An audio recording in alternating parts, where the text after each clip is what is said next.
Thomas and Friends. Thomas's busy day. It was a busy night on the island of Sodor, and Thomas was trying hard to be a really useful engine.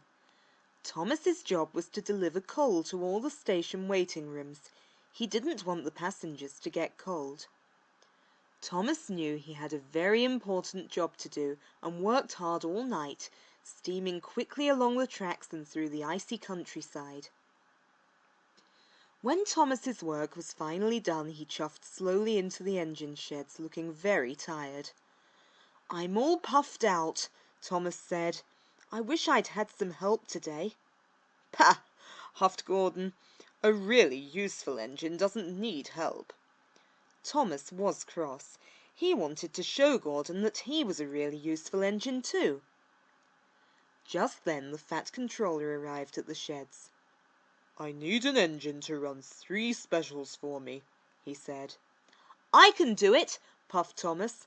He was tired, but he knew this was his chance to prove to Gordon that he was a really useful engine. "Very well, Thomas," said the Fat Controller. "You must take some chickens to the market, the sheep to the farm, and the children to school." "That's a very big job for a small engine," whistled Gordon. "You're bound to need some help."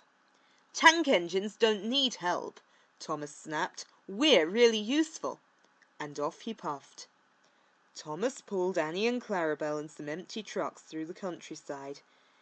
"Chickens to market, sheep to farm, children to school," he peeped. Thomas's first job was to collect the chickens. When he arrived, the chickens were huddled together on the trackside of the orchard. The farmhands put the chickens into one of the trucks and off Thomas chugged towards the valley to collect the sheep. The shepherd was waiting for Thomas and the sheep were lined up next to the gate. "Come on," peeped Thomas to the sheep. "I'll take you to the farm." The sheep were soon loaded into the next empty truck, and off Thomas chuffed to pick up the school children. The platform at Maron Station was filled with school children. Thomas trundled into the station with a truck full of chickens and a truck full of sheep, and Annie and Clarabelle. He was very tired. His axles ached and his pistons were pounding. But the children's smiling faces made him feel happy. They climbed on board and he puffed away. Thomas puffed up Gordon's Hill past the windmill and through Henry's Tunnel. It was a very long way to pull such a heavy load.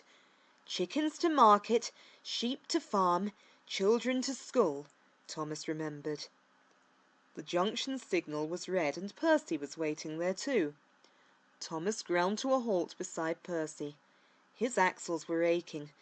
Percy could see how tired Thomas looked and he was worried about his friend.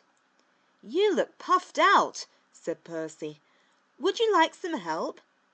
"No, thank you," said Thomas. "Really useful engines don't need help." And he chuffed slowly away.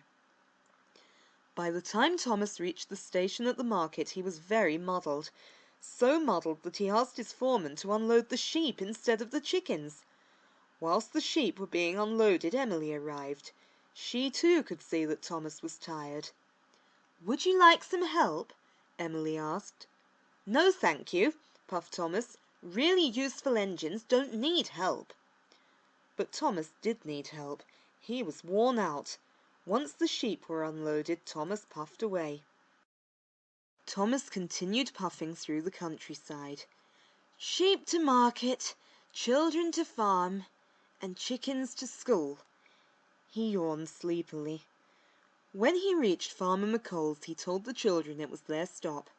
So the children got off at Farmer McColl's and an exhausted Thomas puffed slowly away.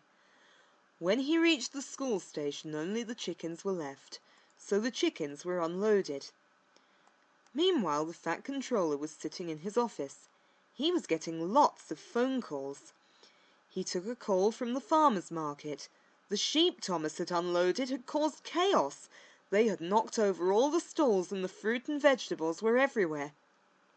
He took a call from Farmer McColl. The children Thomas had delivered to the farm were covered in straw and surrounded by pigs. And finally he took a call from the headmaster of the school, who had a classroom full of chickens. Thomas had finally finished. Edward, Percy and Gordon saw how tired he was as he slowly chuffed into the shed. Thomas was looking forward to having a nice long sleep. Just as he was about to close his eyes, the Fat Controller arrived.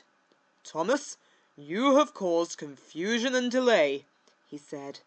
The Fat Controller explained what had happened. Thomas was very upset. He was very tired and now he had to do his jobs all over again. "Don't worry, Thomas," reassured the Fat Controller. "All you need is some help." "But Gordon said that a really useful engine never needs help," peeped Thomas. "Ha!" laughed Edward. "I'm always helping Gordon up the hill." Gordon looked very embarrassed. "Percy and Edward, you will help Thomas," said the Fat Controller. So Percy took the sheep from the market back to the farm.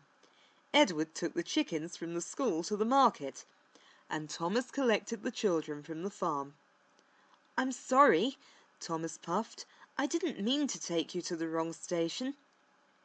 "We don't mind," said the children, and they didn't. They'd had a grand day out seeing the animals and learning all about the farm. That night when Thomas finally got to sleep, he dreamt all about sheep and chickens and children.